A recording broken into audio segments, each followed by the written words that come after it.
Hey, up next on the MARR Army Rock Show, we go all around the globe trying to find you the best new music wherever we can. And this week we find ourselves in Europe with the band Bluesbones. They've got a new record out called Chasing Shadows. Nico, their singer, joins us now. Nico, welcome to the show.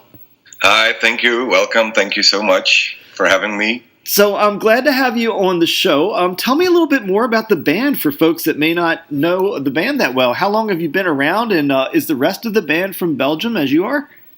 Yes, all the guys are from Belgium, and we've been around like 6 years. We started out in 2012, and we've been trying to get a name for ourselves. We made our 5th record, Chasing Shadows, just now. So trying to work our way to get a little bit famous, or how you call it, yeah. Well, let's start talking a little bit about the record now. Chasing Shadows is out now. It's getting some great reviews. Now, how long did you work on the record, and who was your producer? Well, we started working on the album. We wrote some songs in the end of 2016. Me and the guys, we went for 3 days. We rented the house to just write songs. And we wrote 5 or 6 songs in the villa. And then I wrote a song, Edwin, our Hammond player, wrote a song, or we did some rehearsals and joined each other and made an album, a song. So yeah, that's how it happened, and yeah. Now, has the lineup been the same since you guys started? Have you guys stayed together with the same group the whole time? No. The lineup changed a little bit because, when you first start out, it's like... you don't know what to expect. Maybe you have 15 or 20 gigs in a year because we're just amateurs. We were amateurs, and when things started rolling, not everybody could have all the spare time they needed to put into the band to play a lot of gigs. So we had some changes in our band since that time. So the only 2 original members is me and Steph, our guitar player, that are left from when we started out in 2012. Now, did all the new players you brought in have a blues background, or did you find people from other genres to come in?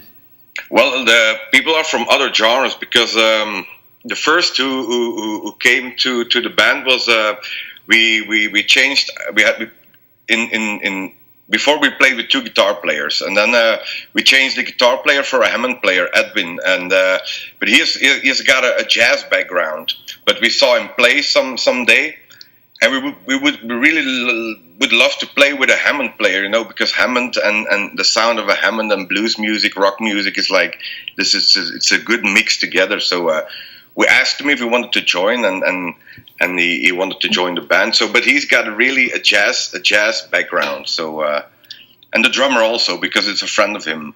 They did the Jazz Academy together. So, now it looks like you just recently had a very positive CD release show. Why don't you tell us about your CD release night? Well, it was a great night. We didn't expect that much people, and we had a support act for us. We saw a girl play last year at the Belgian Blues Challenge, and it was Galia, and she sounded really good. And we said, okay, we want her as a support act. We wanted to do it with an acoustic act, and now recently, since last year, she recorded an album with an American band, Johnny Mastro and the Mama Boys. And they were touring in Europe. So last 2 weeks ago, we did our CD presentation, and Johnny Mastro was with her there. So she said, maybe he can join me on stage to play some mondharmonica. I said, okay, because in the blues scene, Johnny Mastro is well known here. So it was a great evening for us to have that. Now, speaking about live shows, when I look back at your catalog of records, it looks like you have actually 2 live records you've released. So can I assume that the live performances is really a lot of the band's success? Yeah, I always say we're a live band because we like to play live. And sometimes you need to get in the studio to make an album, the studio album, because, everybody wants a studio album once in a while.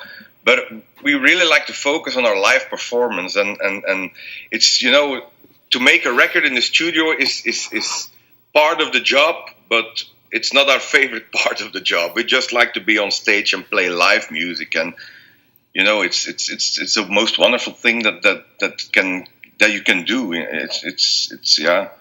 Now, with the new record coming out, I always kind of wonder this about bands. Fans are going to have their favorites that they've heard the studio album. Is the fan favorite different live off of this record than it is from the studio, from what you've gotten back so far? Oh, I don't know. It's a hard question. What song are the fans gravitating to the most so far? Well, most of our fans, they always like the slow songs we make. It's like everybody's waiting for the slow songs on the album. I don't know why, but it seems that we always do a great job in writing good ballads. I don't know. So yeah, it's everybody is anticipating for what is the new ballad gonna sound like? I don't know why, but yeah. Now, my own favorite listening through it is it sounds like it's kind of a dark song, is the song Going Down. It sounds like there's some kind of deep lyrics in that tune. Tell me a little bit about it. Well, yeah, it's about a man who who loses his wife to some guy from a gang, and who shoots her in the street, and he's trying to get revenge for killing her. And yeah, I don't know why. I have the intention to write dark lyrics, and I don't know why, but maybe there is. I'm a very happy guy, but I always write dark songs. So yeah, maybe it's I am maybe a little bit schizophrenic, or I don't know. Well, it's a really good tune, and I was first taken with the music, and then I started listening to the lyrics, and I said, "Wow, this is pretty dark." Yeah, I know. Yeah, I have the intent. Maybe I should write I think I would fit better in a dark rock band, like Sabbath or something. But I always liked that music. In my heart, I'm a hard rock fan. The bands like Iron Maiden, Led Zeppelin, AC/DC, Deep Purple, Black Sabbath. So maybe it's my inspiration from when I was young, from listening to all those bands. So, hey, I noticed that the album Chasing Shadows has made a couple of rock airplay charts here in the U.S. Do you pay much attention to those charts, or are they just a nice bonus? Well, I try to pay attention to them because I always wondering what our music is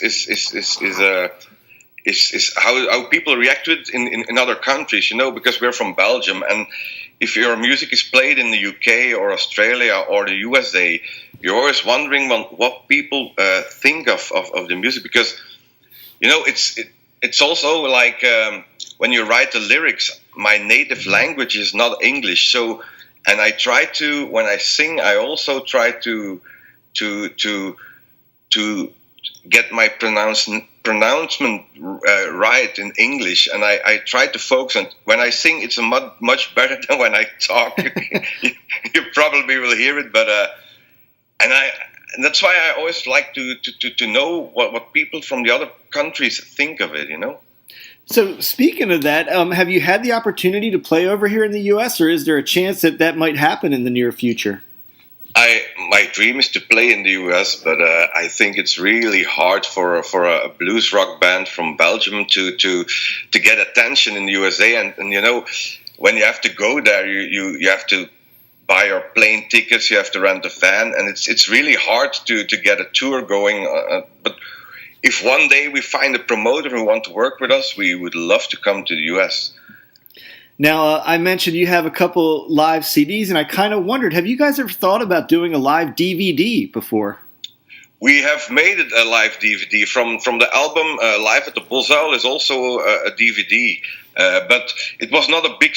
I don't know why people don't buy DVDs anymore, I'm guessing, because we made a lot of them, and we didn't sell a lot of them. So it's like people, with the YouTube era, it's everybody watches YouTube. And when we recorded our last double live album, we also recorded video of it, but I didn't want to put it on a DVD, so we just put it on YouTube for people to enjoy free, Yeah, because I think you hit the DVDs don't nail on the sell. head there. I think YouTube might have killed the era of the live DVD. So you're probably right Yeah. about that. Hey, so before I let you go, I want to ask you one more thing. Your background as a singer, have you always been a blues singer, or knowing that you're a fan of some of those hard rock bands, have you been a singer in a hard rock band before? Well, I really started out very late because I was 31 when I joined my first band. But before, I always did like studio work with a friend of mine, our producer, who produced all our albums, Tim. I worked with him in the studio, to find some songs and to find some. I had to work with him, and but I never joined a band before. And at 31 years old, Tim said to me, "You have to join a band." And the first band I joined was Bottle of Blues. And Bottle of Blues, the name says blues. It was a little bit blues, but it was more like rock and hard rock. And yeah, I always liked the kind of music, but suddenly rolled into blues music, and I really enjoy blues. But I think my voice is best in this genre. For hard rock, I don't know, but I think blues is most fit to me, to my voice. Well, it fit really well on the new record. Once again, the new album is Chasing Shadows. We're going to play some tunes off of it tonight. The band is Bluesbones. They're out of Belgium. And their singer, Nico, hey, man, I want to thank you for being on our rock show this evening. I had a great time talking to you. Thank you so much for having me. It was great talking to you, too.